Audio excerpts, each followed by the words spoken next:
بسم اللہ الرحمن الرحیم. عزیز طالبات، آج کا موضوع ہے شاعرہ پروین شوکر. حصہ غزل ہم نے پڑھا تھا حامدی کشمیری صاحب کی غزلیات ہم نے پڑھی تھی، اور آج ہے پروین شوکر. آپ کی حالات زندگی کے بارے میں. پروین شوکر کی ولادت 24 نومبر 1952 پاکستان کے مشہور شہر کراچی میں ہوئی. پروین شوکر کے والد شوکر علی کا آبائی وطن قصبہ حسین آباد، ضلع گیا، صوبہ بہار، ہندوستان تھا. پروین شوکر کی ابتدائی تعلیم رضیہ گرلز ہائی اسکول میں ہوئی. 1972 میں سر سید گرلز کالج سے BA آنرز، 1980 میں MA انگریزی ادب اور MA لسانیات کراچی یونیورسٹی سے کی. تکمیل تعلیم کے بعد عبداللہ گرلز کالج کراچی میں آپ کا بحیثیت لیکچرر تقرر ہوا. 1992 عیسوی سے ہارورڈ یونیورسٹی امریکہ میں MPhil کی ڈگری حاصل کی. ان کا مقالہ تھیسس کا موضوع تھا The Role of Media in 1971 War. جنگ میں ذرائع ابلاغ کا کردار.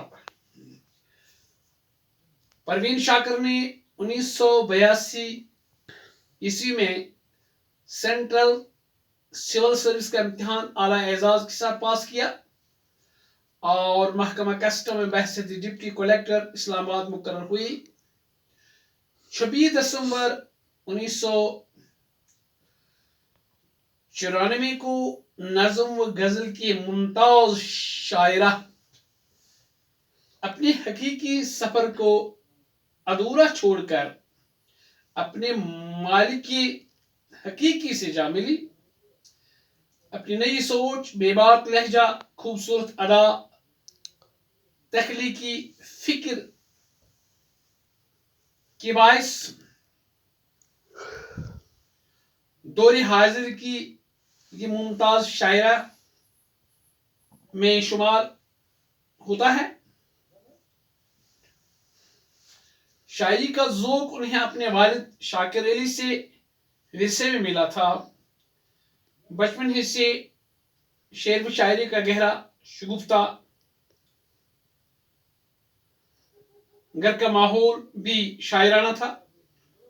پروین شوکر اپنی شاعری کا باقاعدہ آغاز زمانہ طالب علمی سے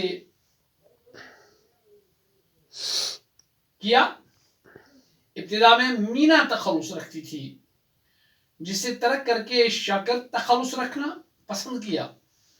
پروین شوکر بہت ذہین اور فطین تھی. آپ کا مطالعہ بہت وسیع تھا. مشرق و مغرب کے ادب اور عمرانیات پر کافی دسترس رکھتی تھی. PhD کی ڈگری کے لیے مشرقی پاکستان کے المیہ کا تجرباتی جائزہ موضوع لیا تھا، لیکن زندگی نے وفا نہیں کی اور یہ مقالہ ادھورا رہ گیا. پروین شوکر کی شادی خالہ کے لڑکے ڈاکٹر نصیر علی سے ہوئی اور 1976 عیسوی میں ان کی شادی ہوئی. یہ شادی زیادہ مدت تک نہ چل سکی اور ٹوٹ گئی. اس کے بعد پروین پر ڈپریشن کا دورہ پڑا اور تمام عمر سکون دل کے لیے بے قرار رہی. پروین شوکر کی پہلی نظم روزنامہ جنگ میں شائع ہوئی. پروین شاکر کی شاعری میں حسرت و ہیجان، ہجر، ملال و رنج، جدائی، انتظار، یاس، عورتوں کے استحصال، بے وفائی، ناکامی، محرومی اور وصل و فراق کی عنوانات دیکھے جا سکتے ہیں۔ پروین شاکر نے غزلوں کے علاوہ بے شمار نظمیں بھی لکھی ہیں۔ رفاقت، 22واں سلیب، کرنوں کے قدم، شہزادی کا المیہ وغیرہ نظمیں